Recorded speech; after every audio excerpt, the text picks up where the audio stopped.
什麼性慾啊，我現在連食慾和睡眠都沒有了。两代人婚姻的意義甚至是相反的，主動去要彩禮，用經濟理性去對沖傳統的婚姻模式的一個風險，它就是一個雙系多代的女性育兒接力賽。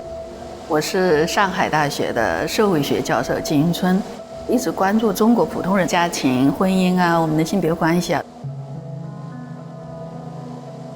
浪漫愛情實際上是去魅化了，现在大家的需求實際上是多元的。女性她對性別平等的這個要求更為迫切，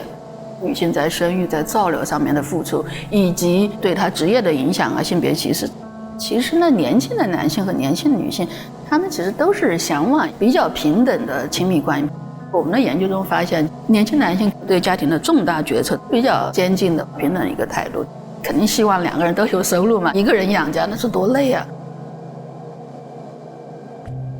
上一輩人認定婚姻帶來一個保障和安全感，現在的年輕人有很多安全和風險意識，擔心母職懲罰、出軌、家暴。兩代人婚姻的意義甚至是相反的，他會給你洗腦，你要給他洗腦，要讓他們指導一個更多元化的年輕人的一個生活。我們在這個人民廣場的相親角做了大概3年的這樣一個研究的案例。父親他在相親角可能待了有將近10年吧，他的女兒已經40多歲了，在那些南方的家庭的眼裡看來，你不會生育了，你已經沒有結婚的價值了。對於這個老父親來講，相親角給他上了深刻的一課。最後他跟我們講，其實人不結婚也沒什麼，父母他會反思的呀。歲數更大一些人，你們怎麼相親呀？更年輕的一代，他們好像不太受到這種觀念的影響，不容易那麼被貼標籤了。現在的一個生活方式非常的一個碎片化、網絡化，又被工作過度的擠壓了。很多年輕人希望進入親密關係、結婚，對於傳統，他們不是一味的去批判，他會去擁抱的。有受過高等教育的女性，結婚的時候，她會主動去要彩禮。上一輩人看來，作為一個女性，你怎麼還能主動要這個東西？他要用經濟理性去對沖傳統的婚姻模式的一個風險，看上去回歸了傳統，實際上他有很多非常現代的理性的反思。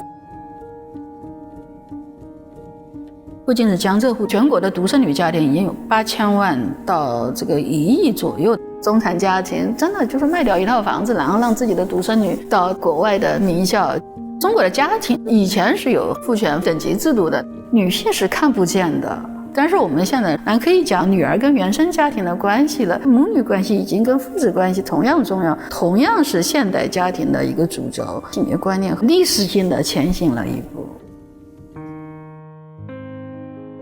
年輕的小夫妻經濟理性都是很強的，經濟上的支持是不是到位，是不是有人照料，年輕人往往要有双方父母的一個支持，有的出錢，有的出力，外婆過來照顧3個月，奶奶過來照顧個半年，它就是一個雙系多代的女性育兒的一個接力賽，我也稱之為叫做全女團照料合作社。